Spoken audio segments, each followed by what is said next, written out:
Oke, tamu kita kali ini Kang Taufik Hasuna. Ya, Taufik Hasuna. unik ya namanya. Namanya nama dari mana itu ya Kang ya? Nggak tahu. Hah? Saya juga nggak tahu. Oh nggak tahu. Nggak tahu apa nama Sunda. Nah itu marga apa Hasuna? Bukan. Oh bukan ya? Bukan. Oh. Tapi asli Bogor kan? Bukan? Lahir tidak jauh dari studio ini, mungkin hanya sekitar 60 meteran dari studio ini lahir. Oh mana? Gamenteng. Oh Ciwaringin apa bener? Aduh, asli orang Bogor, Kang Taufik seorang apa ya, sejarawan lah ya, mungkin kalau di Bogor udah Tentang terkenal. sejarah, Hah? tentang sejarah. Tentang sejarah ya. Tentang sejarah. Makasih Kang udah bisa datang nih. Bangga. Turun pisan, saya sangat kehormatan lah buat saya Kang Taufik bisa datang.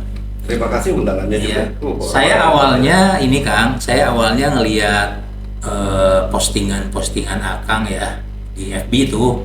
Saya awalnya ngelihat itu ya. Nah di situ Akang posting banyak bangunan-bangunan heritage lah di Bogor. Nah itu saya jadi ya saya juga karena orang Bogor gitu ya, jadi tersentuh gitu. Ya. Tersentuh ketika Akang memposting Gedung Merdeka itu kan ya, terus mana lagi tuh, yang terakhir Roti Delis itu. Ya, ya. Iya kan, Roti Delis itu kan buat kita orang Bogor sih itu apa ya, kayak semacam kenangan ya, kenangan indah masa lalu lah gitu kan, bener kan? Ya. Ya. Nah saya pengen tahu tuh di balik dari postingan-postingan itu apa kan sebenarnya yang pengen Akang sampaikan ke masyarakat itu? Ya, yang pertama mungkin rasa syukur saya ya sebagai warga Bogor. Ya mungkin karena tadi Iya. suasana kotanya boleh dibilang relatif lebih apa ya, lebih bisa terjaga lah dibanding kota-kota lain di Jawa Barat misalnya, yang memang kadang-kadang pembangunan mengurus karakter kota. Oh. Nah, Bogor ini punya sifat unik, beberapa bagian yang Masih cukup terjaga lah ya. cukup terjaga. Oke. Itu mungkin karena keberadaan beberapa bangunan tadi yang menjadi penjaga atau karakter dari si Iya.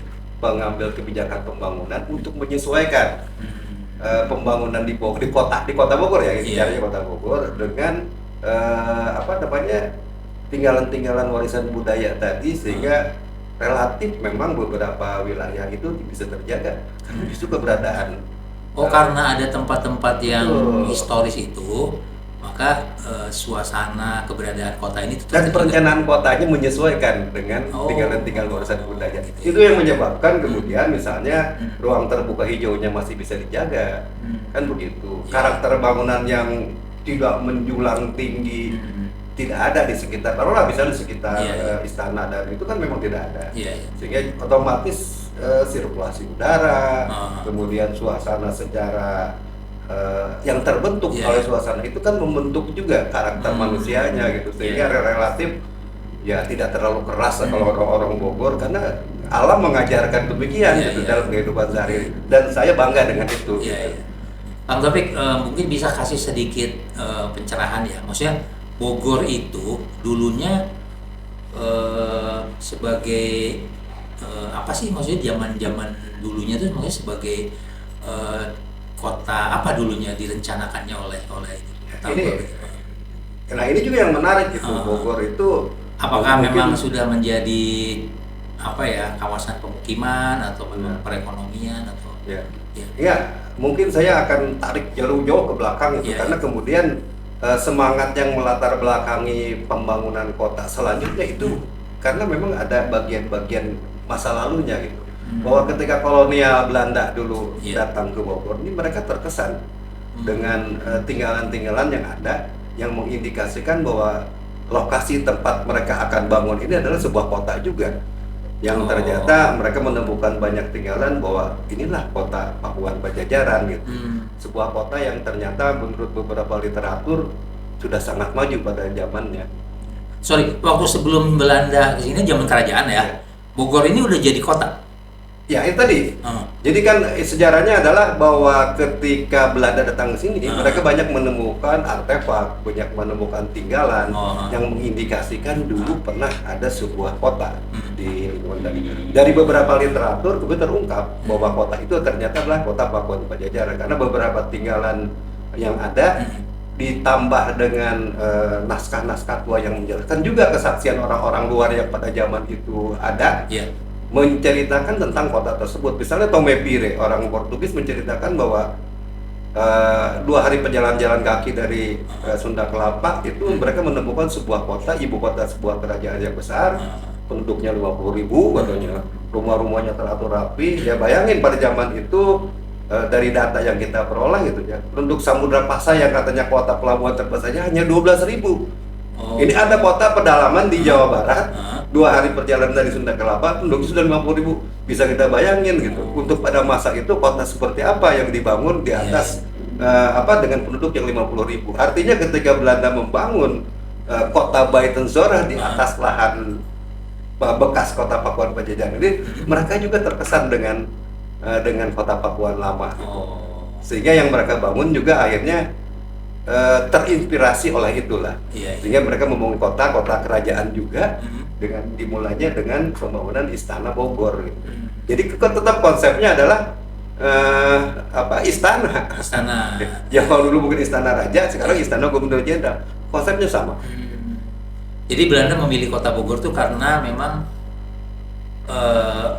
udah jadi kota sebelumnya ya. Udah jadi kota ya. Terus memang kira-kira cocok lah nih kalau dibikin istana gitu ya untuk ya, dulu artinya, waktu istana itu di sini itu maksudnya kota pemerintahan apa? Ibu kota. Jadi memang ternyata tidak pernah lepas dari fungsi ibu kota gitu. Misalnya kota Pakuan Pajajaran itu yang kemudian katanya hancur pada tahun 1579 karena terjadi konflik gitu ya, dan kemudian ditinggalkan sampai kemudian ditemukan lagi oleh kolonial Belanda.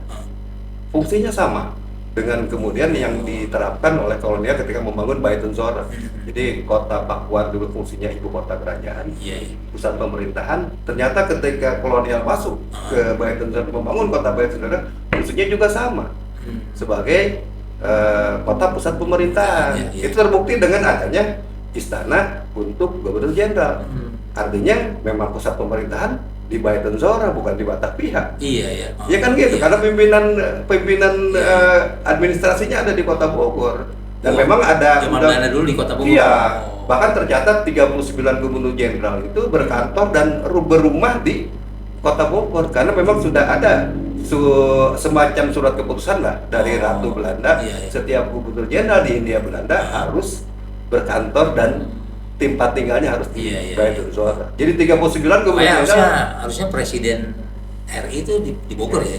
Terlepas dari itu, tapi ketika kemudian setelah zaman kemerdekaan, kota Bogor disahkan secara administratif menjadi nama kota ex Buitenzorg ini. Fungsinya tidak jauh berbeda, walaupun secara administrasi bukan sebagai pusat pemerintahan. Tapi kita tahu sendiri bagaimana Bung Karno demikian sering ada di Istana Bogor. Ya terakhir kemarin Pak Jokowi lah, bahkan rumah tinggalnya di Istana Bogor. Jadi artinya fungsi itu tidak ditinggalkan, gitu. Walaupun secara formal administratif ibu kotanya di Jakarta, tapi tetap mereka berkantor dan bertempat tinggal di Buitenzorg. Topik saya lihat kan punya apa sih namanya itu Bogor Heritage itu apa sih itu kayak komunitas ya itu ya? Komunitas ya. Kebetulan memang bisa ceritain dikit Bogor Heritage ini. Barangkali memang ini termasuk yang agak awal juga ya karena mulai dari tahun 2010-an lah. Sementara komunitas yang sekarang bertebaran banyaknya itu baru muncul sekitar 2020-an lah. Kalau Bogor Heritage memang dari tahun 2020-an yang sekarang banyak bertebaran lah ya, termasuk juga menawarkan beberapa trip perjalanan segala macam. Tapi memang mesti diakui memang Bogor Heritage mungkin lebih dulu sebagai sebuah komunitas yang peduli terhadap bangunan-bangunan tua, sejarah-sejarah lama gitu ya. Dan itu melahirkan banyak akhirnya komunitas-komunitas lain lah yang mungkin terintegrasi Iya, iya. oleh itu. Tapi saya pikir memang Tujuannya apa itu Bogor ya Heritage? tadi lebih banyak kepada bagaimana semacam tadi pertama adalah memori gitu ya. Oh iya iya. Tempat mengembalikan lagi memori-memori. Yang kedua adalah sistem pewarisan. Oh. Jadi artinya mereka punya bagaimana secara non formal Iya, gitu iya. ya, mereka berusaha menekan kepada entah itu kepada pemerintah, kepada pemilik bangunan agar mempertahankan karakter-karakter bangunan yang di Bogor. Walaupun mungkin tidak melalui jalur, tapi keinginan itu tuh menjadi sebuah fenomena yang akan membesar gitu ya, sehingga menjadi apa ya, public pressure lah, Iya, public iya. pressure supaya pengambil kebijakan di Kota Bogor itu mendengarkan keinginan warga kota lama ini, bahwa mereka ingin kotanya tetap punya karakter yang sama dengan masa kecil mereka gitu. Jadi yang pertama mungkin untuk mengingat sejarah gitu ya. Ya, sejarah. Terus yang kedua untuk ya kalau bisa mempertahankan lah ya, Ya. kota sebagai kota heritage Betul. gitu ya. Jadi memberikan Tapi saran masalah tempat. waktu zamannya Kang Bima itu sudah dicanangkan ya Bogor itu kota heritage kan? Bukan? Ya, jadi gini, ini juga Salah ya, perlu saya. diketahui oleh masyarakat bahwa memang dulu ada konsep kota pusaka. Oh iya, kota pusaka. Kota ya? pusaka. Ya, kota pusaka, ya. Kota pusaka ini tentu berkaitan dengan sebuah program yang dicanangkan oleh Kementerian PU sebetulnya.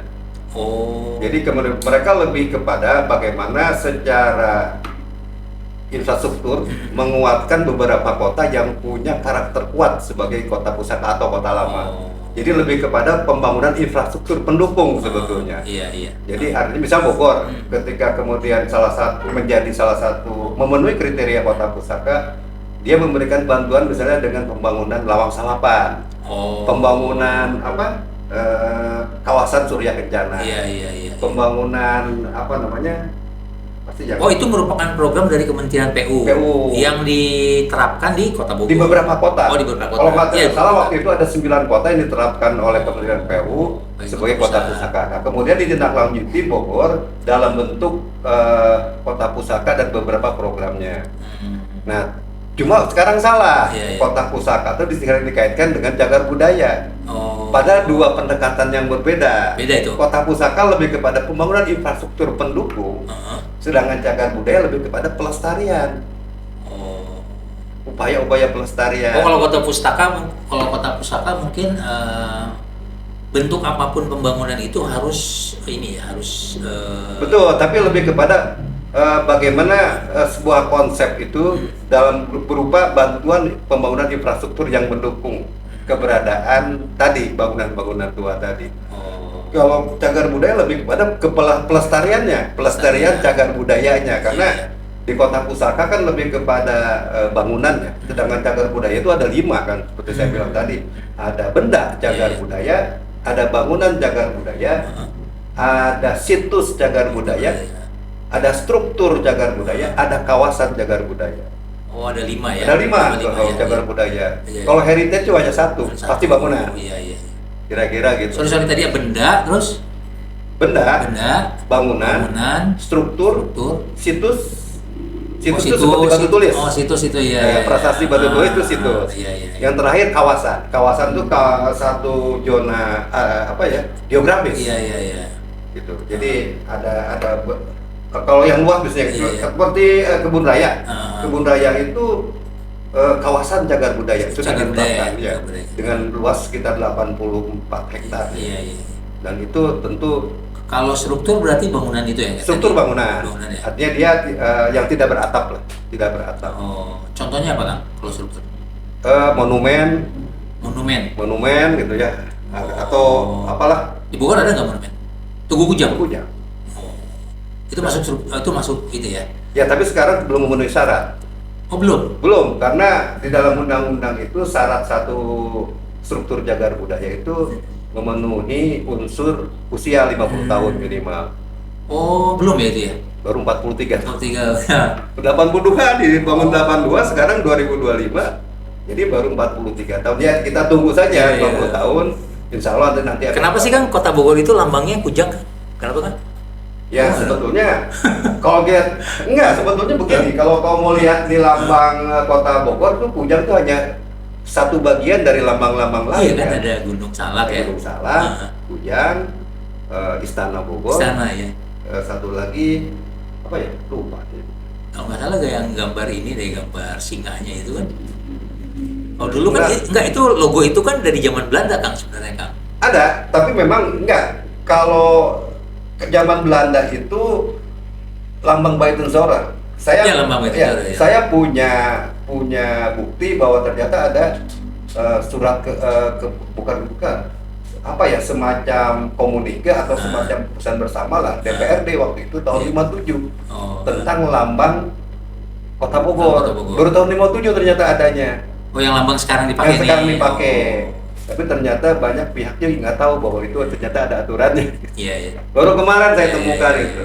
Ya dari, kalau nggak salah 4 ya itu ya, 4 lambang. 4 ya, Gunung Salak. Kenapa yang diambil kujang gitu? Ya itu kan sebenarnya punya filosofi ya, filosofi bahwa dari sisi unsur tradisinya diambil kujang itu.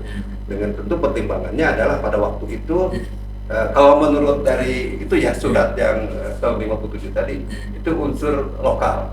Jadi budaya lokal yang dinaikkan, termasuk juga bahwa pada waktu itu ternyata di dalam yang saya baca di aturan itu bukan karena pusakanya ternyata, tapi senjata untuk bertani sebetulnya. Bertani? Ya, pada waktu tahun 57. Kalau kemudian ada perkembangan dinamis kemudian menjadi pusaka ya itu kan sah-sah saja gitu kan, gitu kira-kira begitu. Soalnya Kabupaten Bogor juga pakai kujang juga sekarang. Sama lah, karena memang kemudian nggak ada beda lah itu ya. Ulang tahun Bogor kan ditetapkan ada satu pertemuan bersama kan. Ulang tahun Bogor itu di Gedung Merdeka pada waktu itu. Jadi ada suatu rapat gabungan DPRD Kota dan menetapkan 3 Juni sebagai hari jadi Bogor. Ya tentu punya kesamaan sama Bogor. Sama-sama nama Bogor. Kalau dulu sih kita nggak ngebeda-bedain ya kota kabupaten itu ya. Betul. Kayaknya nggak aja, sebenarnya sama aja karena memang berangkat dari nama yang sama gitu ya. Jadi sebenarnya kalau dari kesejarahan ke belakang ya pasti sama. Pasti sama. Nah, terus sekarang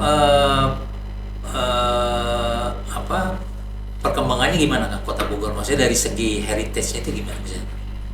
Sebetulnya bagus karena di dalam kebetulan kan kita mencermati terus tentang rencana tata ruang. Tentu kita akan mensikapi bagaimana kepentingan yang menyangkut pelestarian itu termasuk di dalam strategi pembangunan ke depan. Jangan sampai kemudian ditinggalkan. Karena bahayanya ketika kemudian yang tadi saya bilang, ketika sebuah karakter kota berganti, tentu akan pewarisan yang nilai-nilai ini juga akan terhenti gitu. Kita nggak tahu ketika kota ini dibangun semua karakter masyarakatnya kayak gimana yang dibentuk oleh lingkungan seperti tadi kita juga nggak tahu. Tapi yang jelas tentu kita selalu berupaya nih sekarang dalam sisi perencanaan kota, dalam sisi pelaksanaan pembangunan kita akan selalu mendorong upaya-upaya tentang untuk pelestarian hal-hal yang seperti itu. Nah itu yang mau saya tanya itu kaitannya ke Bogor Heritage dalam istilahnya melakukan pembangunan itu apa yang diberikan masukan ke pemerintahnya apa? Banyak sih. Jadi misalnya begini bahwa tentu salah satu hal yang menjadi dasar pembangunan itu database. Nah, Bogor Heritage selalu memberikan database tentang hal-hal yang menyangkut tadi kejagaan budayaan, tentang heritage, tentang bagaimana kemudian pelaksanaan di lapangan. Itu kan selalu update karena diikuti oleh ribuan orang. Mau tidak mau laporan kita Bogor Heritage itu lebih update daripada laporan pemerintah kota mungkin. Karena agennya banyak, ada ribuan orang yang melakukan pengawasan terhadap itu gitu. Sehingga update informasi dari kita tuh selalu diperhatikan karena tadi informasinya selalu dinamis gitu. Jadi intinya pembangunan itu jangan sampai menabrak yang 5 tadi kali ya, yang 5 Betul, benda, benar. ya kan? Ya, cagar budaya. Cagar budaya itu, ya itu kan maksudnya ya. Betul, Kira-kira karena gitu ya. ini tadi saya bilang banyak hal yang terkait dengan bagaimana keuntungan sebuah kota yang bersandar kepada itu tadi ya. Sekarang kan udah jelas di beberapa kota itu menghadapi kendala misal tentang bencana alam. Satu hal yang barangkali di Bogor agak bisa diredam karena mungkin ya pola pembangunannya tadi tidak serampangan gitu, memperhatikan lingkungan, memperhatikan tadi warisan-warisan budaya, otomatis hal-hal yang menyangkut nilai negatif dari akibat pembangunan itu boleh dibilang agak sedikit di Kota Bogor. Itu salah satu manfaat yang bisa kita terima dan kita berterima kasih kepada generasi sebelum kita nih. Ini menarik nih. Saya pernah dengar tuh itu kayak bukan ini ya, itu ada semacam apa sih namanya? Kepercayaan ya. Jadi kalau dalam bahasa Sunda ya Bogor mah mau diganggu lah gitu. Karena ada hal itunya tuh. Bener di luar itu. Kita lepas dari itu ya, terlepas dari itu ya tadi bahwa ternyata mau tidak mau kita juga harus melihat sebuah banyak bukti bahwa apa yang terjadi di Kota Bogor ini ternyata punya imbas banyak terhadap daerah lain. Dan minimal kan hal-hal yang menyangkut tentang kota kita ternyata juga dipantau oleh beberapa kota untuk coba diterapkan di kota-kota mereka. Gitu. Jadi mungkin benar juga ada kekuatan lain yang kita pernah dengar lah itu ya. Jadi Bogor mah dijagain lah, ada yang ngejagain kotanya itu karena ada hal-hal yang seperti itulah gitu. Yalah, kan gini Kang ya. Kalau kita perhatikan orang tua kita dulu ketika membuat merencanakan sebuah apalah takwa atau daerah tentu ada pertimbangan non teknis dan itu kemampuan mereka gitu yang barangkali yang manusia zaman sekarang agak susah meniru mereka karena mungkin alamnya juga sudah berbeda gitu. Tapi memang mau tidak mau berkah itu pasti ada sih. Berkah itu pasti ada. Kemampuan orang tua kita dahulu kan berbeda sekarang.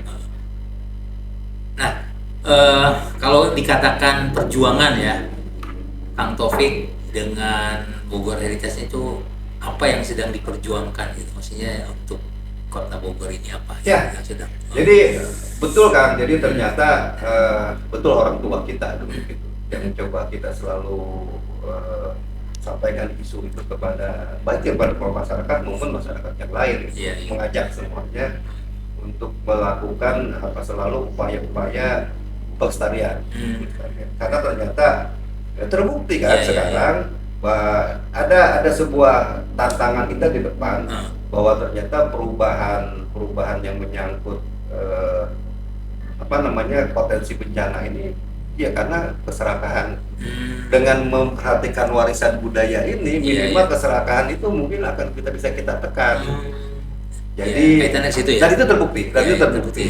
Terbukti pertama ya bisa kita lihat sendiri Kota Bogor termasuk yang tidak terlalu masif pembangunannya dari sisi pembangunan ini ya yang sifatnya skala modern tidak terlalu masif sebetulnya. Mungkin kalau terjadi dia di pinggiran, tapi di kotanya alhamdulillah gitu ya. Isinya orang Bogor 50 tahun lalu datang ke Bogor 50 tahun kemudian masih sama sih. Kira-kira masih seperti itulah. Hal yang barangkali tidak ditemukan di kota-kota lain gitu. Kita masuk kota ini di mana ya? Tapi kalau Bogor saya yakin yang tahun 50-an datang ke Bogor dengan tahun 2025 datang ke Bogor masih merasakan suasana yang mungkin tidak terlalu berubah gitu. Sejauh ini jadi masih bisa dipertahankan lah ya, masih bisa dikendalikan ya. Ya karena tadi beberapa fungsi yang ada di Kota Bogor berkaitan juga dengan keuntungan kita sebagai kota penelitian Kang. Kan begitu, sehingga otomatis alih fungsi juga tidak dilakukan. Misalnya kebun raya lah dan beberapa kebun percobaan di Kota Bogor itu tentu perubahan fungsi lahannya lambat karena ketika Kota Bogor berdiri fungsi lahan itu adalah penelitian tanaman. Ternyata 2025 tidak berubah juga, fungsinya masih penelitian tanaman gitu. Artinya secara pemanfaatan lahan tidak berubah dan itu keuntungan buat kita. Tapi selama ini pemerintah kota support ya Kang? Maksudnya Support, sangat support. terhadap itu ya? Sangat support, Pelestarian sangat itu ya? Sangat support. Iya, iya. Dan itu dibantu dengan fungsi tadi, fungsi Kota Bogor sebagai kota penelitian gitu ya. Sehingga otomatis beberapa lahan itu selamat juga kan. Oh. Kebun raya ya masih kebun raya Iya, gitu, iya, tidak iya. ada perubahan fungsi. Di Cimangu juga beberapa fungsi kebun percobaan masih sehingga ruang terbuka hijaunya Iya, iya, masih iya. di pinggiran di Muara, kemudian di Cikaret, di Pasir Kuda, di Sipor itu kan masih fungsi sebagai itu.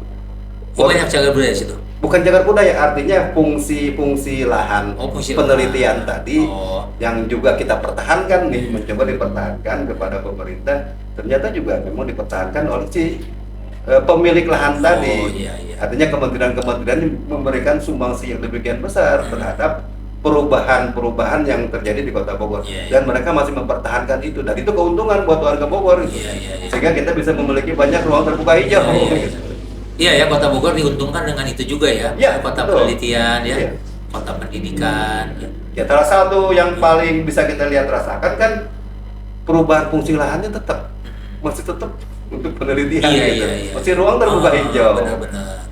Kalau di kota lain mungkin udah jadi perumahan. Jadi apartemen, jadi Iya, apa iya, kan? iya, iya. Kan Jadi kira-kira itu bagus sih ya, dipertahanin ya. Ya. Salah satunya Iya, satu iya. keuntungan kita yang kita bisa terima manfaat dari fungsi itu, salah satunya itu. Tapi dengan perkembangannya zaman ini gimana Kang? Maksudnya kan kebutuhan juga kali Iya, pengembangan kota itu ya. Betul, betul. Ya tentu ini kan masih ada strategi khusus ya, karena makanya selalu kita sarankan kita ini tidak bisa lepas dari Kabupaten Bogor, Kota Bogor ya. Iya, iya betul. Karena biar bagaimanapun tanpa itu kita pusing juga untuk menyediakan lahan ya, Iya, untuk perkembangan kemajuan dunia yang cenderung memang lebih cepat gitu ya. Iya. Membutuhkan ruang usaha, membutuhkan apa tentu ini hanya bisa disediakan oleh kabupaten Iya, gitu iya. yang memang masih memiliki Iya. luasan tanah yang besar. Jadi mau tidak mau dalam rencana pembangunan ya harus disinergiskan lah. Sinergiskan, oh. Nggak mungkin jalan Iya, iya. sendiri. Saya Kota balik juga dikit sama. tadi ke yang kota pusaka tuh. Ya. Setelah dicanangkan jadi kota pusaka tuh apa yang udah kita terima? Maksudnya udah kita rasakan apa?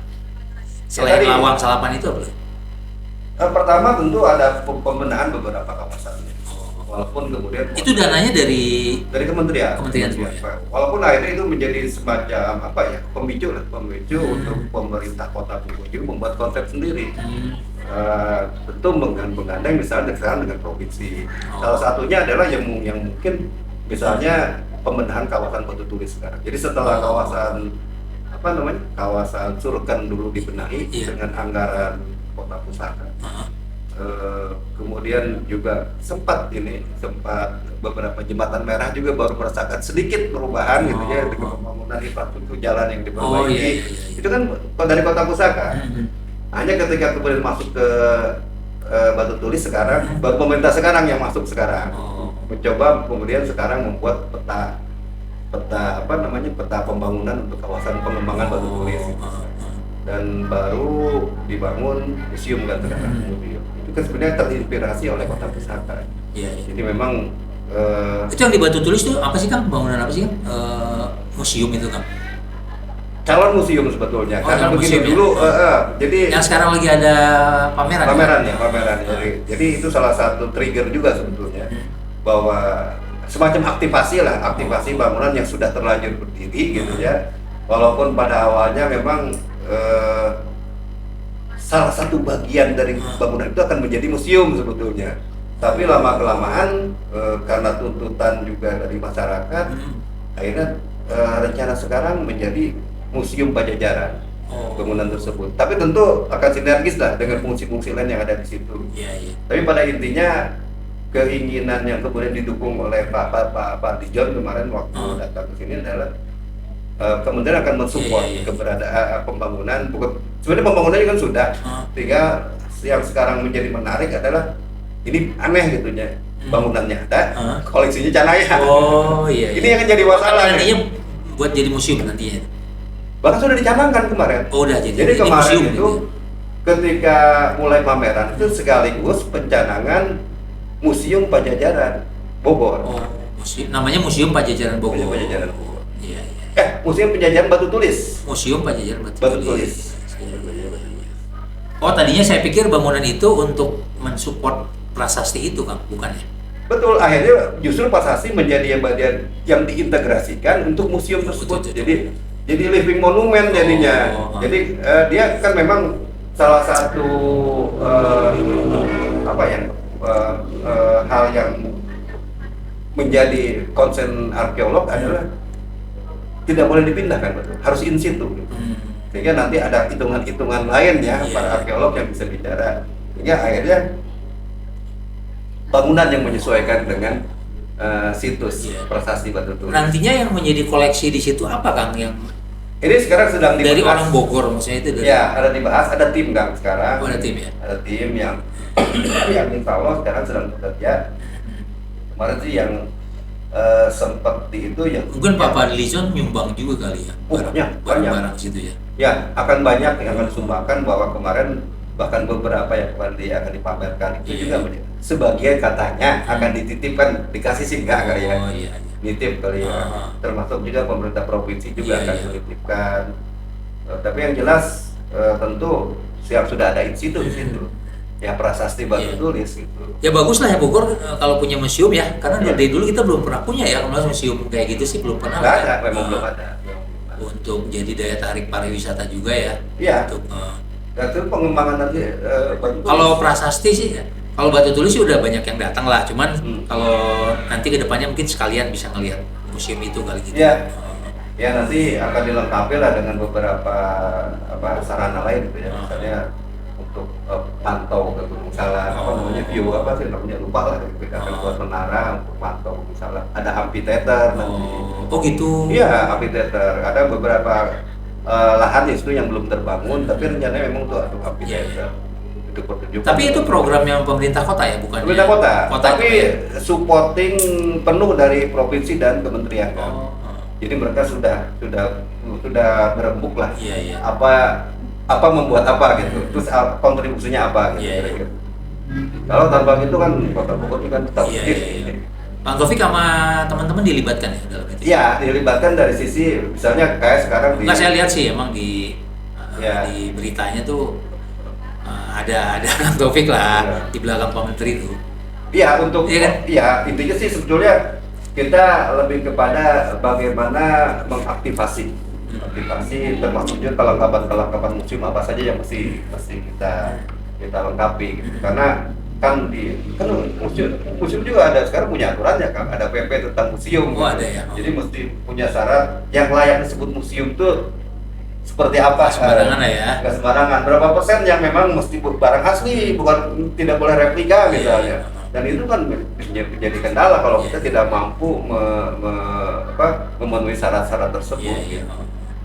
Agak ripuh juga sih sebetulnya. Karena memang salah satu kendala dari yang kita aku sebagai Kerajaan Sunda Pakuan Pajajaran itu minim tinggalan artefaknya kan sangat minim. Kalaupun ada sudah di mana-mana. Bahkan sebagian sudah di luar negeri gitu. Itu kan katanya yang pembangunan jalan Batu Tulis itu akan kena ke makam Badal. Sebetulnya nggak begitu. Jadi ya termasuk juga kemarin saya bukan dilibatkan, diminta bantuan kemudian melakukan banyak hal terkait dengan isu-isu kayak seperti tadi bahwa ternyata sekaligus nih mungkin klarifikasi. Iya, nggak apa-apa kan buat masyarakat. Jadi jalan Batu Tulis yang menuju ke arah Cipaku itu memang dinilai sudah sangat tidak layak oleh. Iyalah, itu udah beberapa kali longsor kan udah. Artinya kemarin sudah ada dari Kemen PUPR melakukan riset lah, yang pada intinya tidak merekomendasikan jalan itu untuk dipakai kembali. Dari itu kan kemudian dicari alternatif tes jalan baru. Hanya kemudian muncul permasalahan karena sebagian tokoh masyarakat menganggap itu kawasan yang tidak boleh diganggu. Hanya kemudian ketika ini kan menjadi sebuah dilematis. Satu sisi kita bicara klaim dulu kan. Klaim ini juga ternyata tidak disetujui juga oleh sebagian masyarakat lain. Klaim yang mana, Kang? Klaim bahwa itu kawasan yang tidak boleh diganggu. Itu karena beberapa tokoh masyarakat menyatakan itu mah boleh tuh. Karena bukan termasuk bagian daripada peninggalan yang diakui.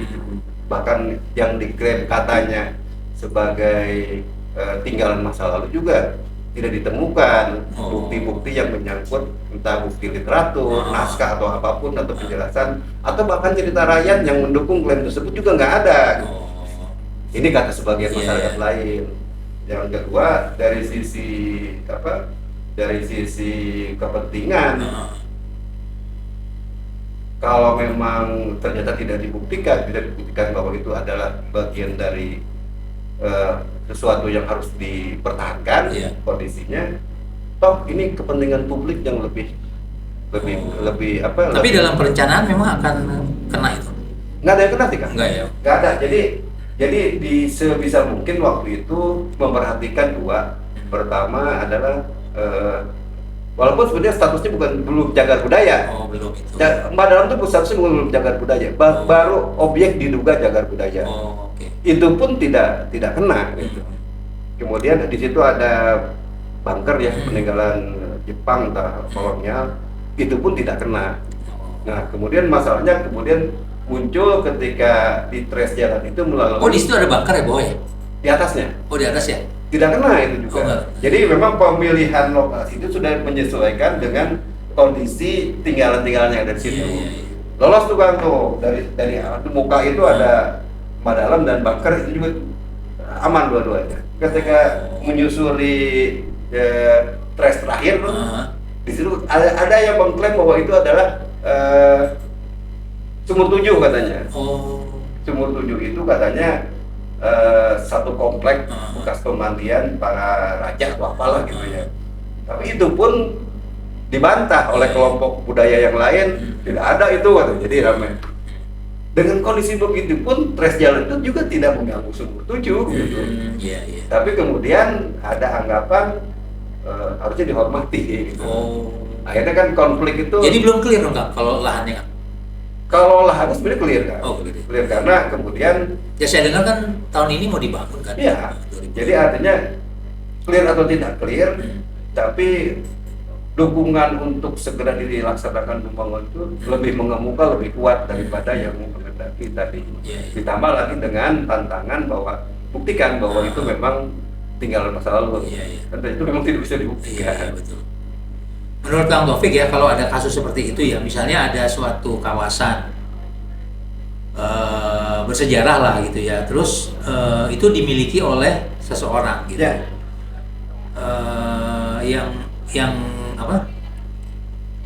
Yang pemerintah bisa lakukan apa kan kalau gitu? Pertama harus jelas dulu di dalam undang-undang itu sebetulnya kan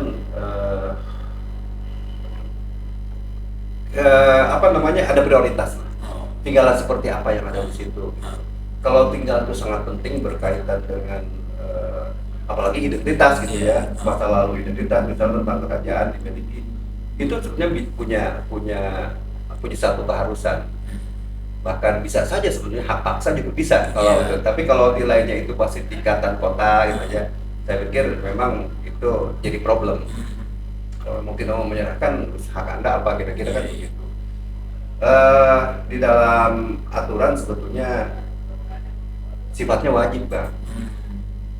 Di dalam undang-undang itu sifatnya wajib dilindungi. Bukan si pemilik itu untuk mendaftarkan.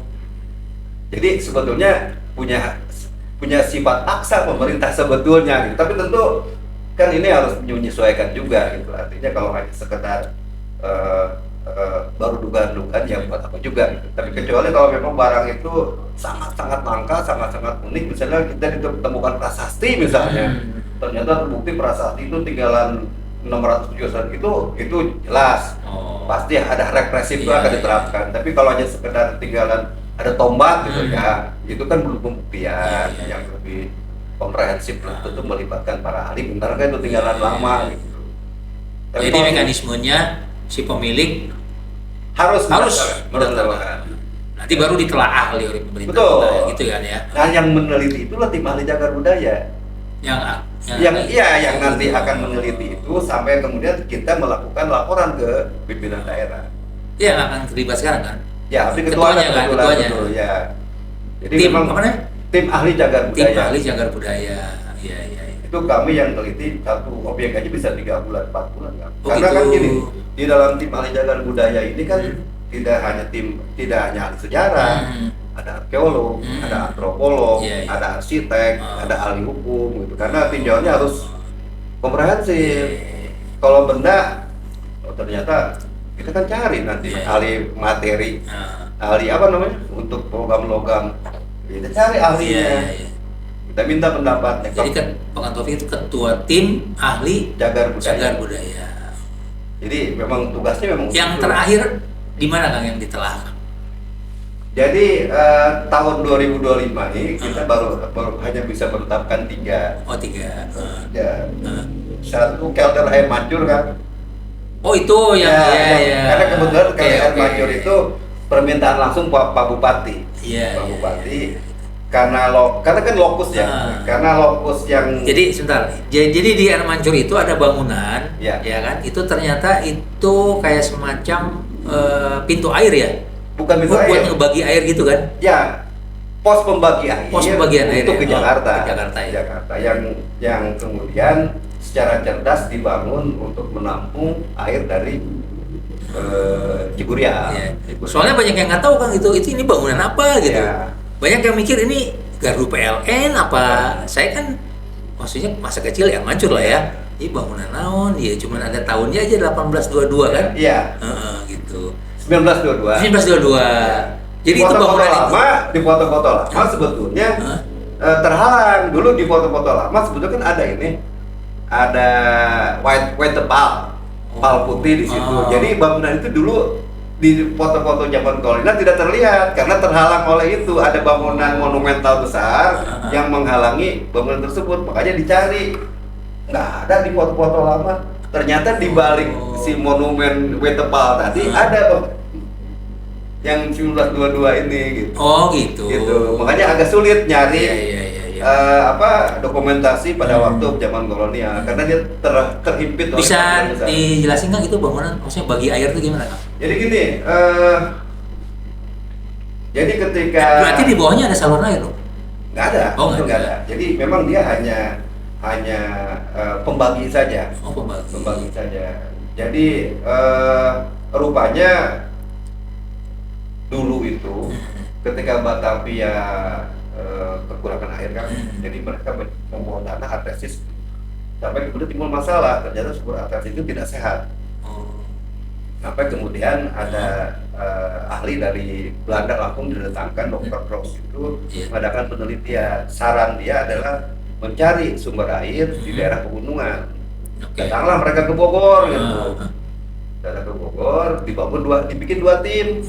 Satu meneliti laporan sebelumnya kalau ternyata ada sumber air di mana tadi? Ciburial. Satu lagi di Kota Batu. Iya. Nah, Kota Batu masih lah sekarang kan. Nah, akhirnya waktu itu untuk Baiten Suara itu ngambil mata air Kota Batu. Ini yang untuk Istana Bogor. Sedangkan istana yang di Jakarta ngambil air dari Ciburial. Nah, mulailah pipanisasi. Nah, pipanisasi itu tentu butuh orang-orang yang kan belum pernah ada di Indonesia nih. Didatangkan lagi lah ahli dokter siapa namanya dari Belanda untuk membuat pipanisasi dengan sistem kan. Itu semua sistem tidak pakai mesin semuanya kan dari sana. Nggak ada yang pakai mesin, semua gravitasi. Dari mulai ini aja ya, maksudnya dia turunnya gitu ya dari sana ya. Cuma Pipanya gitu kan? makanya mereka butuh pos-pos kelder tadi. Oh. Jadi ada semacam buangan gitu ya, ketika tekanan naik dia buang sendiri supaya jangan tekanan terlalu besar mengakibatkan pecah pipa gitu. Jadi dengan perhitungan yang manual gitu, nggak ada pakai steam, nggak ada gitu. Iya. Itu dari mana lupa? Ciburial. Itu masuk ke Gunung Batu, kemudian jalan yang turun kan, jalan apa yang ke kebun kopi teh, ada jembatan tuh Panaragan. Bukan. Pasar Purbasari. Oh. Purbasari, jaringannya Purbasari ke bawah, keluar di kebun kopi. Oh gitu. Nah dari kebun kopi nanti keluar di lapangan golf. Lapangan golf Jalan Manunggal. Masuk ke Jalan Manunggal. Nah Jalan Manunggal itu adalah jalur pipa sebetulnya. Oh situ. Karena kemudian Belanda kolonial membebaskan tanah untuk jalan inspeksi sepanjang jalur pipa, dan itu yang sekarang jadi Jalan Manunggal. Oh. Keluar di Taman Siswa. Gitu. Nah, Taman Siswa terus bikin lagi jaringan lewat Otista, lewat apa?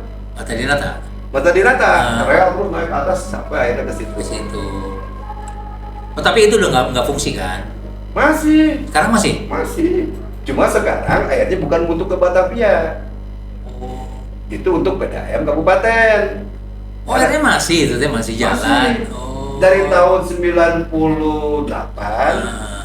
PAM Jaya menyerahkan itu kepada PAM Kabupaten Bogor. Oh, ngerti. Sehingga kemudian si pemilik ini kaitannya ke suplai air ke kabupaten berarti sekarang ke kabupaten, terutama ke Cibinong dan Depok. Iya. Dari sini semuanya. Jadi ngambil airnya dari Ciburia. Ya, terus melintasi kota Bogor, pipa-pipanya gitu. Cuma dulu kalau yang ke DKI-nya udah enggak. Karena mereka sudah punya sistem sendiri kan dengan apa? Oh ya dia ini dia. Ya. Apa sih? Dari itu ya dari kali ya. Dari kali kan. Sudah bukan dari sumber langsung. Nah, sejak saat itulah kemampuan. Iya dong, makanya Pak Bupati berkepentingan dong. Iya, makanya kemarin. Iya kan? Tahun kemarin minta ke Pak Wali. Oke, ini ada permintaan Pak Wali, ya udah kita kerjain. Oh. Ya. Termasuk riset tentang sejarahnya. Sebelumnya belum jadi cagar budaya tuh? Wah, belum ya? belum. Jadi baru tahun berapa? Kemarin 2025. 2005. Kita saking senangnya karena bisa akhirnya ya buat bikin acara yuk, bikin acara yuk. Ya kan di situ kan acaranya. Ya di situ. Ya. Antara kota dan kabupaten. Jadi kenapa makanya kebanyak bingung, kok bupati memang itu punya kabupaten. Memang aset kabupaten itu. Cuma kemarin ada yang sebanyak salah Kang, seolah-olah itu apa namanya air mancur semua milik bukan sebetulnya. Itu ada aset PLN di situ, ada aset PDAM, kebetulan PDAM-nya PDAM kabupaten gitu. Yang lainnya itu milik kota. Kota ya. Kota. Kenapa harus dijadiin cagar budaya itu? Ya mereka punya kepentingan bahwa ternyata yang untuk bupati ya. Supaya nggak ini kali ya. Bukan, bahwa kita punya nilai penting. Bahwa dulu dengan adanya Kelder ini mampu menyatukan dua pemerintah untuk satu kebijakan antara Batavia dan Baidensoran, antara Jakarta dan Bogor. Nah, sekarang ke depan juga harus begitu gitu. Itu nilai-nilai yang ingin ditonjolkan ke mereka. Bahwa ini satu kesatuan, jadi kalau kita bisa jaga hulu ke bawah juga lancar gitu. Jadi PDAM kota malah nggak pakai sama sekali itu ya. Pipa-pipa itu sekarang nggak pakai ya? Sekarang nggak, tapi pada awalnya sempat pakai. Misalnya ternyata PDAM kota itu sempat cutting di daerah ini, di daerah non Semeru. Oh dia ngambil situ. Ngambil dari situ sempat. Tapi akhirnya karena mampu memenuhi, akhirnya punya jaringan sendiri. Jadi dulu saling bantu lah. Diameternya segede apa kan? Tahu nggak? Gede bener. Apa ya? Kayaknya segede ini deh. Pipa besi kan itu mah ya? Besi asli. Besi pakai aspal. Kalau yang di samping Manunggal itu tertanam apa enggak ya? Saya lupa. Tertanam ya? Masih tertanam sampai sekarang. Oh tertanam itu. Masih sekarang. Makanya dulu ada namanya jalan inspeksi. Jadi kalau kamu dipendet ke orang Bogor, kabupaten temenang cair ya? Mati. Meninggal dunia. Karena sumber airnya di dia. Iya. Sumber airnya di Oman. Makanya punya kepentingan. Dan itu hanya mengandalkan gravitasi aja? Ya. Sampai sekarang? Sampai sekarang. Menarik ya. Jadi itulah makanya pinternya orang Belanda. Gitu. Kemudian bisa pas itu. Iya. Padahal kan kalau kita bingung, kok dari Ciamas ke Jalan Semeru, terus kenapa harus ke situ gitu? Kenapa harus ke air mancur kan jauh? Kan harusnya lurus aja ke sana kan gitu. Jadi awalnya mah itu untuk kebutuhan air Batavia lah, iya kan? Batavia.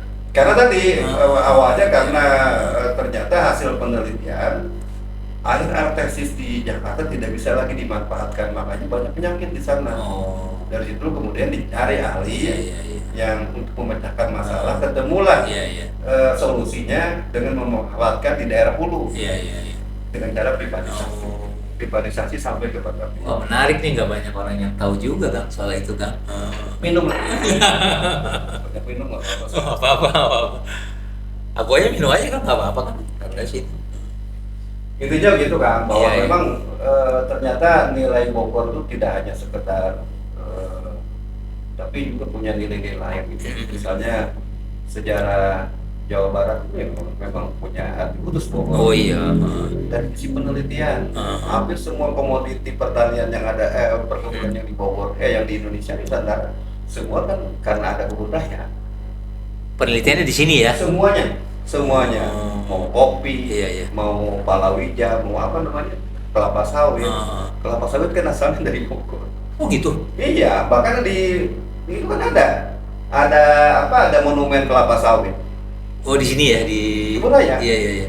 Katanya itu adalah kelapa sawit pertama. Oh jadi bibit tanaman apapun awalnya kebun raya dulu? Dan itu di Bogor.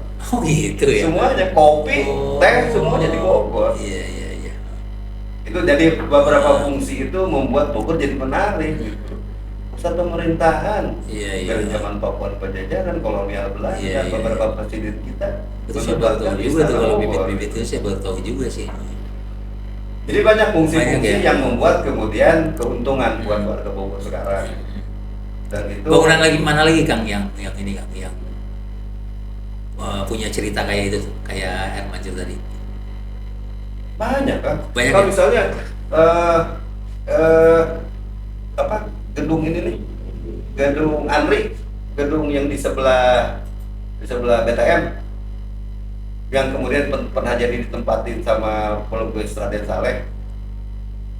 Bukan kantor pajak sekarang itu? Ya, sebelahnya. Oh sebelahnya? Sebelahnya. Itu ternyata kantor Seknek. Oh itu teh. Sekneknya kolonial tuh itu. Bukan di Batavia, Sekneknya itu. Makanya waktu tahun 90 tuh bentuknya kayak gitu ya? Bentuknya udah kayak di belakang kan ada itu, di bawah kan ada kolong-kolong tuh. Itu tempat nyimpen arsip. Jadi selama 100 hampir 150 tahun, waktu tahun 90 diambil ke Jakarta itu 11.000 karung kan, arsip dari Bogor semua. Kantor Sekneknya pemerintahan Belanda? Iya. 11.000 karung waktu itu diangkut dari sini ke Arsip Nasional. Semua dari sini, dari sini ya? Dari Bogor. Dari Bogor arsip. Karena kantor KPKN ya? KPKN. Jadi banyak yang menarik gitu. Kalau itu kan, kalau yang sebelah balai kota itu dulunya kantor apa sih yang Karesidenan itu? Kantor apa dulunya itu? Ya memang dari awal memang kantor asisten residen. Oh asisten residen. Ke zaman Belandanya itu dulu apa? Kantor residen. Kantor residen. Jadi memang tidak berubah fungsinya sampai sekarang. Jadi kantor residen, asisten residen, kantor residen jadi kantor pembantu gubernur, sekarang jadi kantor gubernur, gitu kan, fungsinya masih nggak berubah. Kalau residen itu berarti ada beberapa wilayah gitu ya? Bogor, Sukabumi, Cianjur gitu kan? Ya, tapi awalnya kan kita berganti-ganti ya, karena perkembangan dinamika. Pertama waktu Bogor awalnya itu residen, tapi ketika kemudian berkembang jadi asisten residen, jadi bahwa itu bagian dari Batavia. Terus tahun 30 jadi residen lagi, jadi tergantung kapan lini masanya kapan. Nah setelah kemerdekaan jadi kantor karesidenan, Bogor, Cianjur, Sukabumi. Wah seru juga nih obrolan kita nih ya dengan Kang Taufik. Kang Taufik ini maksudnya gimana ceritanya sih, kenapa jadi tertarik kamu yang gini-gini? Dari dulu bagaimana? Dari dulu, memang dari dulu. Dari dulu udah ya? Oh, udah dari dulu. Saya kenal sama Kang Taufik udah lama ya, udah lama lah, puluhan tahun lalu ya. Tapi dulu mah belum terlalu merhatiin yang ini dari dulu mah kayaknya. Udah ya? Ya, cuma hobi yang terpendam aja. Oh. Tapi kalau nulis soal nulis saya udah dari dulu. Udah dulu dari ya? Tahun 80-an udah nulis. Oh, udah? Udah, cuma ya masa muda kan bedanya kesini dulu, kesana dulu. Iya. Gak seru tuh kalau nggak gitu, Pak. Gak seru. Jadi ada ya mengalami juga kan dinamika sejarah. Memang cuma tokoh doa yang mengalami ngalamin, kita juga harus ngalamin. Iya, benar. Tapi intinya ketertarikan tuh bukan baru sekarang. Dari tahun waktu masih SMA juga udah tertarik gitu. Nah, kalau menurut saya Bogor perlu orang kayak Kang Taufik. Ya minimal apa ya, memberikan pengetahuan lah gitu untuk masyarakat ya tentang sejarah gitu. Ya walaupun Udah agak jarang gitu. ya, tapi gini, Ya kan?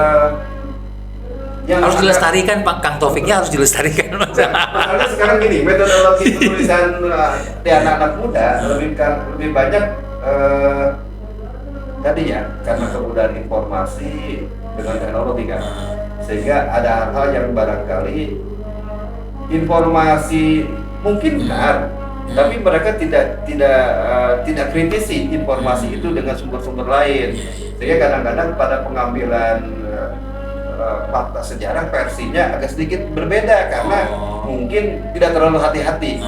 Harusnya sebuah fakta sejarah tidak dikritisi lagi, harus dikritik lagi, namanya kritik sumber gitu. Dibanding ini mah kadang-kadang enggak gitu. Dapat web dari sini dianggap sebuah, sehingga nanti tadi tidak utuh jadinya. Bisa saja kemudian memang karena kepentingan. Nah, Kang Taufik dalam hal penelitiannya itu apa yang dilakukan? Baca buku apa? Awalnya gimana? Ya kan kalau saya mah mengalami dua zaman kan. Jadi artinya ketika teknologi informasi belum ada, tentu dengan cara manual kita datangin. Kalau sekarang kan enggak, tinggal enak, lebih enak sekarang. Apapun bisa dicari. Kalau dulu kan enggak. Kita harus cari sendiri. Tapi itu semua anugerah. Nyari ke perpustakaan berarti. Betul, semua anugerah buat kita karena biasanya lebih komprehensif kan. Kita lebih memahami karena langsung baca bukunya. Bukan by internet gitu. Kalau by internet kan hanya yang kita perlukan saja informasi. Jarang mau baca buku secara utuh. Dulu nyari bukunya di mana? Banyak kan di sana, di Jakarta, di Jakarta ya? Perpustakaan aja. Termasuk juga di beberapa, misalnya kalau untuk Bogor gitu ya. Ya, saya kenal dengan dulu Pak Saleh Tatwita, dengan tokoh-tokoh. Ada tokoh-tokoh juga lah ya. Banyak di Bogor banyak. Asal rajin, dan saya rada rajin gitu, buku. Iya. Nah, itu yang kadang-kadang agak sedikit berbeda dengan anak-anak muda yang sekarang itu mungkin tidak sanggup kayak gitu lah. Sekarang semuanya tinggal berat. Dan dulu pasti perjuangan luar biasa. Kalau sekarang kan hanya kadang-kadang bab apa yang diperlukan cuma itu yang dibaca, itu pun selewat. Asal ketemu aja di copy pasti masih gitu. Lu kan enggak. Jadi udah dari dulu nih senang. Dari dulu. Dari tahun 80 90-an itu sudah. Udah ya? Udah. Tapi khusus Bogor aja. Kota Bogor aja. Di Jawa Barat. Jawa Barat ya. Jawa Barat. Jadi kalau untuk sejarah Sunda rada-rada seneng lah saya. Iya. Walaupun mungkin ada daerah lain akan lebih spesifik gitu ya, tapi secara garis besar apalah sejarah Barat. Kalau ini kan punten kalau kaitannya ke makam keramat itu kan di Kebun Raya itu merupakan cagar juga. Makam di Kebun Raya Jagar Budaya itu makam Belanda, Kerkhoff tadi. Yang makam Belanda. Makam Belanda, komplek makam Belanda itu cagar budaya, struktur cagar budaya yang sudah ditetapkan. Tapi makam-makam yang tadi disebutkan, makam A, makam B, makam C itu justru masih bahan perdebatan. Masih bahan perdebatan karena tidak ada sumbernya. Iya. Bahkan Pandang yang dulu pernah tinggal di sana. Pernah kesini juga. Pandang itu cuma bilang bahwa ketika dia kecil hanya ada 3 batu yang ditumpuk menjadi penanda makam. Menurut Pandang gitu, hanya 3 batu, kalau mungkin 3 batu. Itu pun katanya itu makam Mbah Jemba dan Mbah Bawul gitu. Hanya itu aja. Tapi kan batu unggul itu jadi nggak ada bangunan nggak ada yang berbentuk makam tuh nggak ada. Itu kesaksian yang memang tinggal di situ gitu. Di samping kemudian kita cari juga naskah teks atau file apa yang terkait dengan kebudayaan, tidak ada satupun yang menerangkan tentang keberadaan makam. Gitu ya? Nggak ada sama sekali. Mana lagi Kang bangunan cagar budaya Bogor? Balai Kota? Balai Kota. Balai Kota ya. Terus Pertama itu Pak, jelas istana. istana jelas ya. Istana terus? Bogor. Tapi jangan lupa istana Bogor yang ditetapkan cagar budaya cuma depannya doang. Kenapa Depannya? yang di belakang tidak? Sudah berubah. Oh, depannya yang ada ke Jalan Sudirman. Ya, teras depan ya. Teras depan. Itu hanya teras depannya doang. Belakangnya sudah banyak. Itu berubah. aja yang dinyatakan Ya, cagar. jadi secara formal tidak bisa ditetapkan menjadi bangunan cagar budaya. Tapi fasad depannya ya. Oh, Kebun raya kawasan. kawasan itu. Nah, tapi kawasan ada objek. Hmm. Karena kalau bicara kawasan tentu minimal ada 2 objek yang sudah ditetapkan. Objek yang ditetapkan itu drum, di dalam itu ada laboratorium drum sama makam tadi. Oh. Jadi satu-satu ditetapkan ya. Ah. Makam Belanda ditetapkan menjadi cagar budaya, Museum Drum Jawa Baru kawasannya ditetapkan. Gitu. Oh. Jadi dua sesi lah. Dua sesi lah itu ya. Jadi tahun ini penetapan dulu objeknya. Hmm. Kawasannya setelah 2 objek itu ditetapkan baru di kawasan itu kemudian Pak Korwil, Bogorwil, oke. kapal RP, Oh, kapelnya, kapel RP itu udah. Oh. udah bangunan salak rumah sakit salak yang kebakaran Oh, itu rumah sakit ya Salak. rumah sakit Ya, kebakaran ya. termasuk CPM ya Ah. rumah kebakaran satu kompleks betul Oh, itu udah dinyatakan. udah Ya. terus Balai Kota Balai Kota ya jelas. Balai Kota terus Museum Tanah Oke, museum tanah di Museum Peta. Iya. Museum Peta Yang sini museum peta ini. iya Museum Museum Peta Oh, yang sana. Museum Peta. Iya, iya, oke. Terus balik ke air Banjur, ke Batu Tulis, Prasasti Batu Oh, Tulis, prasasti. Ya, ya. Arca Purwakali, hanya jarak 400 meter lah dari ada Prasasti Arca zaman Pajajaran. Di mana itu? ditetapkan di Batu Tulis. Yang seberangnya sayur asam bukan? Bukan, Bukan. seberangnya ini. Oh iya, seberangnya Sayur Asam benar. Sayur asam kan, yang ada benar. batu-batu Iya, itu. iya, iya. Iya, iya, iya. Jadi 2 objek itu sudah ditetapkan jadi cagar budaya. Oke, oke, oke. Terus Juga nih. SMP 4 udah. Oh, SMP 4. 4 udah. SMP 1, Oh, SMP 1 udah. SMP 1, SMP 4. SMP itu baru 2 ya. S1 dan 4 yang ditetapin. SMA 1. Hmm. Terus iya, dikit sih memang baru. Dikit ya. Baru 35. 35 ya. Apa dengan kelder air mancur. Oh, Sama Pol Bangtan. Pol Bangtan tuh yang di Pol Bangtan Ciapus. bukan Capus, Oh, yang Cikaret. di Cibalagung. Ya, Cibalak. Udah. Nah, kalau sudah ditetapkan, misalnya kayak kita ambil contoh SMP 4, jadi cagar budaya, itu nanti konsekuensinya itu ya. Jadi ada kayak Iya, ada. biaya ini ya. Ya, walaupun mungkin tergantung kemampuan. Iya, kemampuan daerah ya. Tapi gini, juga harus menjadi catatan bahwa ketika ditetapkan tuh harus jelas dulu objeknya kan. Jadi misalnya SMP 4, mana yang bangunan cagar budaya? Oh, jadi nggak bisa Nggak sama bisa ini ya. satu. Oh, Jadi iya. yang sudah kita tetapkan SMP 4 itu hanya bangunan depannya saja. Bangunan depan. Ya, bangunan depan ada satu yang lama tuh, Ah, ngejajar tuh iya. bangunan depan tuh ada beberapa kelas ya, 7 kelas apa Ah, tuh. oh, itu. Hanya itu aja. Ah. Jadi nanti kita ukur Nah, sekian lokal, luasnya sekian kali sekian, jadi kita ukur. Oh. Jadi nanti di dalam itu sejak kapan SMP 4? tahun kemarin, baru tahun Oh, baru juga? Baru. Waduh, Baru. kebetulan saya alumni Kang SMP 4. Ya sami. Sami ya tuh. Teman-teman Al-Muspan. Iya. Kebetulan saya juga SMP 4 kan. Iya. Cuma saya baru 82. Itu Kang Taufik yang ini juga ikut Apa? nalaah juga waktu SMP 4. Iya kan saya ketua timnya. Oh, ketua Iya. timnya. Jadi Iya. oh. Sidangnya juga di SMP 4. Jadi kita biasanya setelah beres riset nih kan, kajian sampai kemudian terbentuk ini ilmiahnya, baru kita sampaikan di dalam sidang. Iya, iya. Untuk kemudian diminta persetujuannya apakah sah apa tidak jadi cagar budaya. Oh. Dari tim itu Iya, yang iya, kemudian iya. sah. Jelek gitu. Apa yang Oh. ke Pak Wali? Terbitkan SK-nya gitu. Iya, iya. Alhamdulillah kemarin SMP 4 sudah tahun Iya, iya, kemarin. iya. Barengan hampir bareng dengan Kelder Air Mancur sama Pol Bangtan. Next ini apa? Ada lagi nggak ya? Next Tahun ini kita mau ke pengajuan belum? SMA 9 Jalan Kartini. Kartini. Ya, Oh. SMA 9 terus ada temuan kan? Oh. Karena ternyata tidak hanya di sekitar kota, Mm. kita juga menemukan sebuah situs Mm. yang ditenggarai hasil arkeologi, cuma dari Bukit sudah datang ke sana. Di Mulia Harja kita temukan.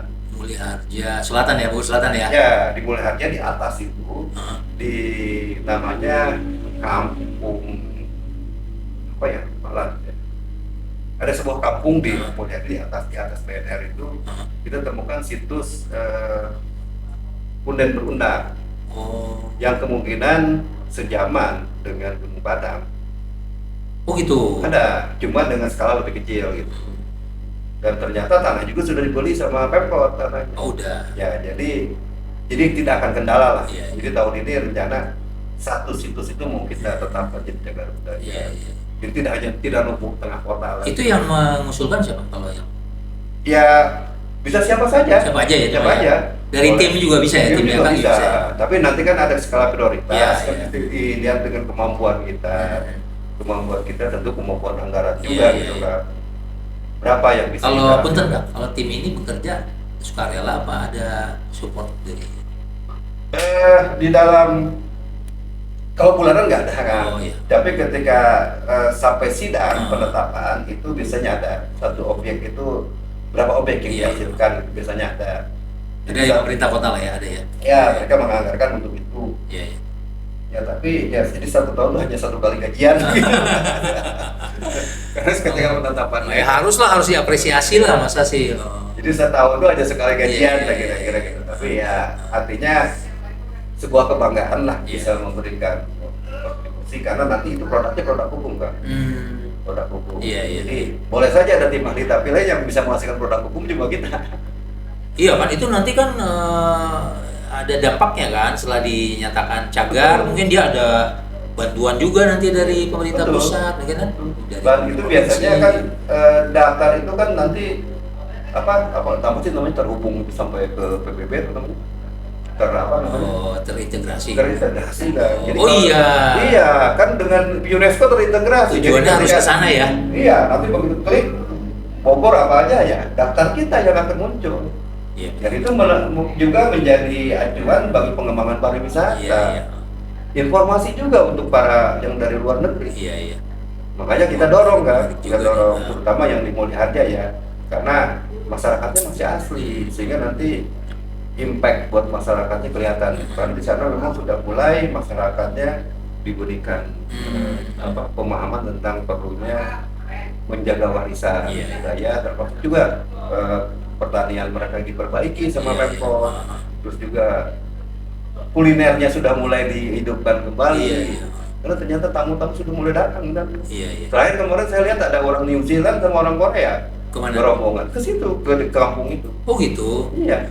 Ya, kadang-kadang informasi itu tuh mereka lebih tahu ya. Ya kan, kita orang Bogornya kadang-kadang nggak tahu bahwa di sini tuh ada dulu ini. Apa namanya Kampung Eling namanya kan? Ada Kampung Eling kalau dicek di Google dia lihatnya ada Kampung Eling. Pasti belum pernah ya? Belum. Naik motor enak. Oh gitu ya. Bukan aneh gitu. Wilayahnya masih wilayah kota. Tapi asal di mana gitu? Oh gitu. Iya, dari BNR nih. Naik leuweungnya kan. Oh, iya? Iya sampai ke situ teh. Sekitar 5 kilo gitu. Leuweung aja. Tapi gitu. terbuka untuk umum ya? Iya, saya suka malam-malam pulang dari sana. Kan daerah kota. Iya. Bukan kabupaten gitu. Kampung Eling cobain deh. Pokoknya akan terkaget-kaget masih ada daerah seperti tadi di tengah kota. Kampung Keling namanya. Kampung Eling. Oh Eling. Kelurahan Mulia Harja. Akan terkaget-kaget ada wilayah. Sebelah mana yang sawah itu? Sawah. Di atasnya. Oh di atas. Di atasnya lagi. Jadi begitu naik ke atas, nanti ayah pertama bukit terang gitu. Langsung kampung di luhur ini. Nah itu di situ disebutkan yang saya temukan situs tadi. Iya. Ternyata punden berundang. Iya. kuno menghir disusun secara itu gitu ya. Oh ternyata ada di situ. Artinya menandakan bahwa kampung tadi punya peradaban lama. 1000 tahun yang lalu sudah merupakan pemukiman. Cuman kelemahannya di kita teh tempat-tempat gitu teh ininya ya Kang infrastrukturnya ya. Tapi orang kalau mau ke sana parkirnya di mana gitu kan? Bagus di sana. Di sana bagus. Oh, syukur. Bahkan di sana sudah ada tempat makan. Oh. Di ujung itu ada tempat makan sama parkir. Iya, iya. Dibuatin walaupun seadanya gitunya. Tapi masyarakatnya sudah melek pariwisata kan. Oke. Jadi mungkin ya itu mungkin kerja entah dinas mana gitu Iya, melakukan ramah segala macam mereka. Iya, iya. Jadi kalau kita datang kayak mengapa gitu masih. Iya, iya. Ada yang mungkin Oh, sudah, gitu. sudah ada edukasi kayaknya, sudah ada edukasi. Wah, boleh juga tuh Sudah ya. edukasi kayaknya. Bagus ya, bagus ya. Coba deh sekali-kali kan itu pakai motor enak, pakai motor enak. Udah ini Pemkot udah ini Udah kemarin kalau dilihat di Facebook saya itu ada penyerahan salinan naskah Punjaka Manik itu di Kampung Eling. Kampung Eling. Sengaja kita bikin acara di sana supaya Pak Wali mau berkunjung di sana. Oh gitu. Sengaja kita bikin. Terus termasuk juga penelitian kemarin kita bikin riset arkeologi penemuan benda struktur di sana menarik karena kajian arkeologinya mereka bisa keluar gitu ya bahwa ini ada sebuah infrastruktur bekas pemukiman lama, pemukiman kuno. Mereka temukan pesawahan kuno, mereka temukan aliran air yang menandakan juga, dan ada lagi temuan-temuan fragmen keramik. Oh. Yang paling tua itu abad ke-9. Abad ke-9. Ya. Ada. Iya, ditemukan. Itu nggak menggali di tengah, di dekat situs tadi. Itu artinya secara garis besar ya, bahwa sudah ada, mereka sudah punya komunikasi dengan dunia luar. Terbukti dengan temuan keramik abad 9, 10, 11, 12. Kalau keramik itu banyaknya di Cina kan? Enggak, keramik itu sudah kita periksa ke ahli keramolog, ahli keramik di Jakarta di UI juga. Keramik tertua itu dari dinasti Sung, abad 9. Iya. Abad 10 ditemukan juga, abad 11, abad Qing, abad 12, 13, 14, 15. Itu berlanjut kan sampai keramik dari kolonial. Keramik Belanda ditemukan juga di situ. Artinya kan ada sebuah continuity pemukiman yang berlanjut gitu dari dulu di kampung itu. Jika kita nggak tahu siapa mereka gitu, tapi tinggalannya jelas mensiratkan bahwa itu kampung lama. Gitu. Menurut perkiraan dulu itu tempat apa? Kalau menurut perkiraan ya, jadi baru dugaan ya, baru hipotesis ya, kesimpulan. Itu adalah kampung tua yang dulu mungkin fungsinya untuk memasok kebutuhan Pakuan Pajajaran. Makanan, pangan. Oh. Jadi dulu sudah ada sebetulnya opsi pengaturan karena teorinya adalah kota Pakuan di mana mereka makan dengan 50.000. Kesaksian orang Portugis kan penduduknya 50.000. Dari mana mereka itu ada support. Nah, melihat tinggalan-tinggalan yang sejaman gitu ya, ada kemungkinan memang supportingnya dari sini gitu. Makanya mereka subur, mereka kaya dari hasil tadi jual beli tadi gitu. Mungkin mereka juga pernah punya hubungan dengan dengan pelabuhan, entah mereka ekspor apa sehingga mereka bisa mendapatkan barang-barang dari luar gitu. Ada barang dari Afghanistan juga ada. Ada ya? Iya, tembikar-tembikar. Oh iya, berarti memang udah berinteraksi mereka. Berinteraksi dengan dunia luar gitu. Jadi bukan orang kampung sembarangan gitu ya. Terbukti infrastruktur juga sangat rapi. Sistem irigasinya, sistem pemenuhan ininya, sawah-sawah kunonya masih ada gitu. Termasuk itu tadi area religiusitas mereka itu terbukti dengan adanya itu tadi Punden Berutang tadi. Jadi sisi religiusnya juga mereka pelihara terus. Tapi asli Bogor kan ya? Lahir di Bogor. Lahir di Bogor. Sekolah di? SD di mana? SD Pengadilan. Oh, sama ya saya ya. Iya. SMP 4, SMA? SMA Suweji saya. SMA 1. Oh, SMA 1. Gagah. Bedanya di situ, satu kayak gagah ya. Ya maksud saya sih apa ya? Gini loh, maksudnya kan jarang itu orang yang mengurusin yang kayak gini tuh. Jarang memang kan? Jarang gitu maksudnya. Ya harusnya gimana ya? Ya harusnya dipelihara, bukan dipelihara, diperhatikan gitu kan. Iya kan? Asal asupannya bagus kan dipelihara jadi montok. Iya enggak, maksudnya itu kan, iya kan? Benar, maksudnya orang yang peduli. Tapi gitu memang kan? enggak sih Kak, intinya benar kan? Ketertarikan aja. Iya. Saya kebetulan tadi mungkin ada punya benang merah, saya lahir besar gede di Bogor gitu ya. Sehingga mungkin jiwa petualang, bukan jiwa petualang, jiwa memilikinya Iya. tinggi gitu. Jadi terlepas dari ada atau enggak itunya yang tadi Iya. itu kayak mah tetap aja maju gitu. Iya. Ya maksudnya ya beruntung lah masih ada orang-orang seperti Kang Taufik gitu. Kalau menurut Kang Taufik sendiri sebagai orang Bogor ini mah ya, pembangunan ini yang sekarang gimana? Udah ini. Ya pada sisi regulasi ya bagus regulasinya, tapi pada sisi pelaksanaan nih kadang-kadang Pelaksanaan ya, masih lemah ya. kadang-kadang masih lemah. Terus kemudian hal-hal yang sifatnya dihindari malah kemudian ditabrak, misalnya tentang pemberian izin gitu ya, yang seharusnya kawasan itu menjadi kawasan tidak terbangun, kawasan terbangun gitu. Itu terjadi ya? Jadi, Banyak terjadi. Jadi, terutama di daerah pinggiran ya. Kalau di tengah kota mungkin banyak mata melihat, tapi di pinggiran masih banyak. Yang kita khawatirkan justru alih fungsi lahan ini tidak memperhatikan kemampuan kemampuan maksimal kan ada ya untuk pasti ada hal-hal yang sifatnya ekses daripada pembangunan tadi yang juga perlu diperhatikan. Apalagi dengan perkembangan sekarang ya, saya yakin ini harus menjadi perhatian utama lah sekarang. Berarti tata ruang ya, tata ruangnya bagus kan?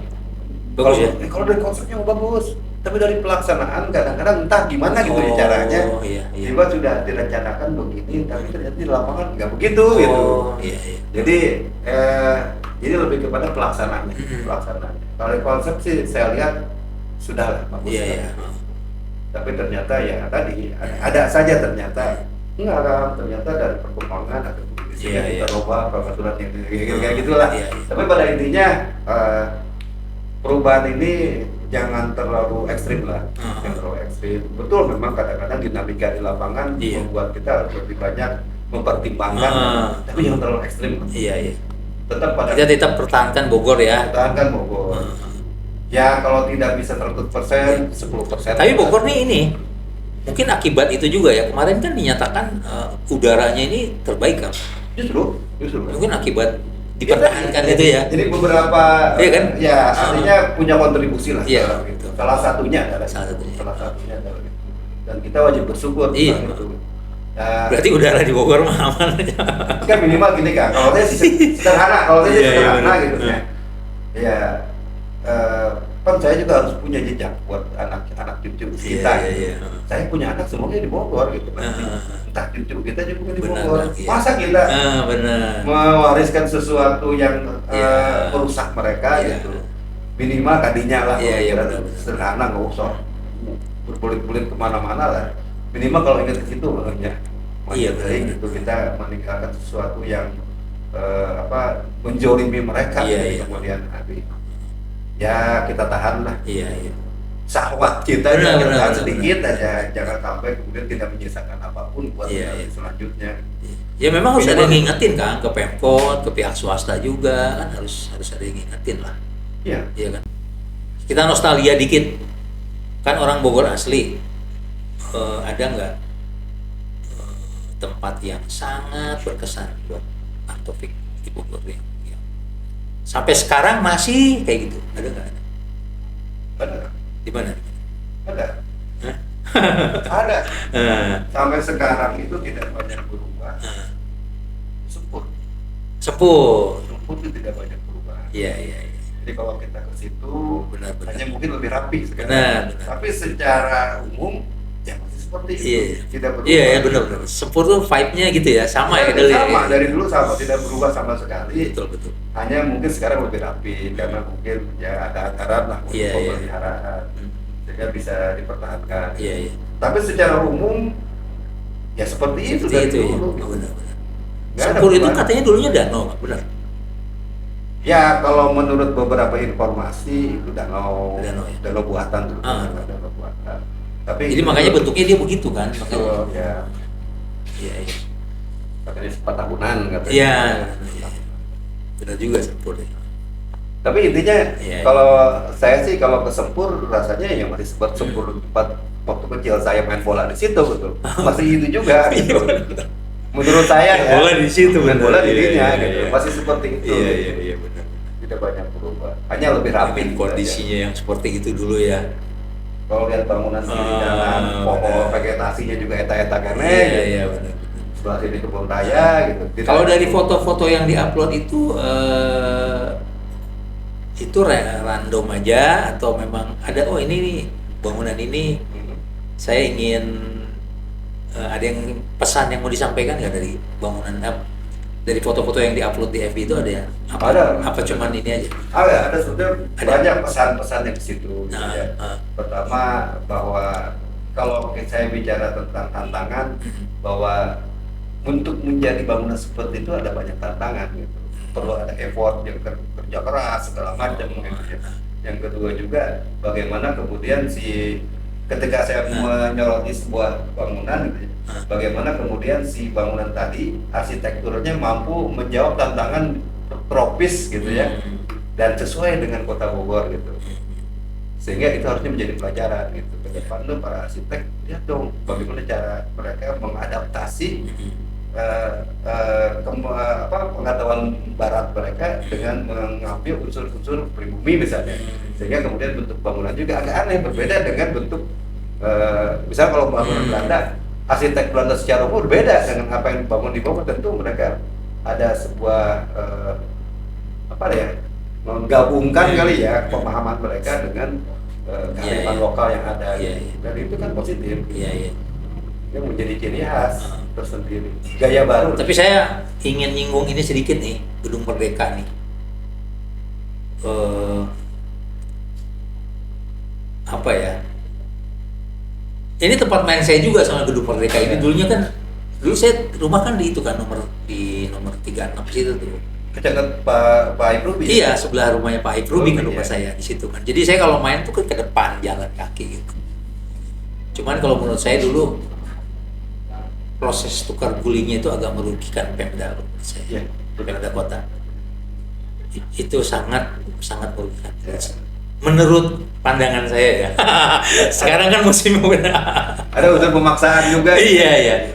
Jadi si pihak swasta itu dapat kawasan itu, kompensasinya dia hanya merenovasi. Ya, kan bangunannya sudah ada. Iya. Kan kalau namanya tukar guling kan harus di lokasi baru gitu. Itu kan dulu memang sudah gelanggang remaja kan? Udah kayak gitu. Udah gelanggang remaja gitu, kan? Hanya merapikan saja. Merapikan aja. Jadi bukan kawasan kosong yang kemudian harus dibangun kan? Ada. Iya. Kalau tukar guling kan kita berbicara yang merugikan ini ya. Jadi harusnya punya tempat baru sih. Gitu sih. Malah kemudian waktu itu kan sempat juga kan ada protes dari beberapa kalangan, terutama dari para seniman yang memang sudah biasa di. Iya, di situ kan ya. Iya. Tempat pelatihan gitu ya. Macam-macam kan, sanggar segala macam. Benar. Kemudian fungsi itu berubah, otomatis mereka juga tidak punya rumah lagi kan. Saya ingat lagi kecil tuh Kus-Plus manggung di situ. Iya, benar. Sama Bimbo masih ingat. Iya. Tapi ya itu mah inilah. Cuman saya tahu persis sih. Jadi ingat aja gitu kenapa jadi pindah ke sini gitu. Ya terlepas dari itu kan bahwa sebenarnya kan kita tadi kan karena karakter kota yang terbentuk ya, buat kemudian infrastruktur yang terbangun juga merekatkan. Jadi saling kenal gitu. Karena memang ya tadi begitu bagusnya gitu pemenataan kota sehingga membuat sebuah ruang publik itu yang mampu menyatukan dan gampang aksesibilitasnya. Nah itu kan minimal dengan kemajuan zaman harusnya juga diperhatikan gitu dalam rencana pembangunan. Oke Kang Taufik, ini sangat menarik pembicaraan nih, cuman ya waktu juga yang membatasi kita nih. Jadi nanti kalau memungkinkan ada episode kedua lah. Maka ya siap. Ada episode kedua atau mungkin kita nanti di mana di tempatnya, di tempat yang heritage juga gitu. Kita ngobrol-ngobrol lagi tentang topik. Ya. Atur nuhun pisan sudah datang ya. Ada yang mau disampaikan mungkin terkait dengan kota heritage ini apa gitu, mungkin sedikit teman-teman. Ya, terima kasih. Ya pada intinya tantangan ke depan tuh pasti akan lebih lebih apa? Iya. Lebih kuat lagi ya. Pertama juga pelestarian terhadap warisan budaya tadi juga ada banyak tantangan karena dinamika di lapangan demikian cepat gitu ya. Kebutuhan akan ruang meningkat, terus kemudian juga ada perubahan-perubahan yang sifatnya lebih kepada bisnis oriented.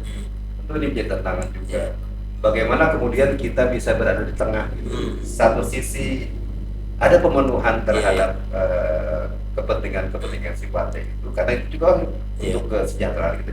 Tapi satu sisi lagi juga tetap memperhatikan karakter dengan pelestarian cagar budaya yang ada, karena itu semua saling berkontribusi untuk kemajuan kita. Satu sisi yang ingin kita dapatkan tentu secara ekonomi kita maju, tapi secara identitas juga punya kepastian bahwa identitas Kota Bogor itu tidak berubah, sehingga karakter masyarakat yang guyup juga tidak berubah gitu ke depannya.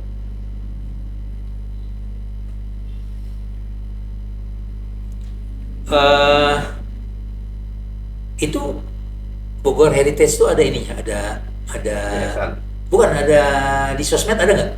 Orang-orang bisa biar bisa ngeliat gitu. Ada di Facebook doang. Oh, Facebook aja. Di yang lain nggak ada. Di platformnya karena generasi populasi kali ya, jadi awalnya juga Facebook betul. Tapi nggak, Facebook oke sih. Iya. Nggak coba masuk ke IG atau Enggak. TikTok gitu Enggak, ya. itu aja dulu. Itu dulu ya. Karena lebih familiar dan tadi ya, karena kita mengasuh demikian banyak generasi tua, mereka nyamannya di Facebook. Iya, gitu. benar. Jadi teman-teman kalau mau mendalami Bogor Heritage, lihat di Facebook aja. Grup Facebook. Grup Facebooknya Bogor Heritage ya. Bogor Heritage. Dan itu dari tahun 2011. Oh, dari 2011. 2011. Jadi sudah hampir 14 tahun. 15 tahun, Pak. Di mana suka ngumpul-ngumpulnya di mana? Ya itu ya naik turun. Kalau lagi suka ngumpul, tapi kalau tahun-tahun sekarang lagi enggak. Setelah Covid tuh boleh dibilang pertemuan yang sifatnya pertemuan darat ini jarang. Iya ya. Lagi setelah Covid tuh jadi menurun jauh. Iya. Sebelumnya sih rajin ngadain pertemuan. Oke Kang, Enggak. aturan pisan bisa datang. Amin. Mudah-mudahan bisa jadi informasi pencerahan buat teman-teman pemirsa, ya kan? Aturan kan? Amin. Boleh lagi.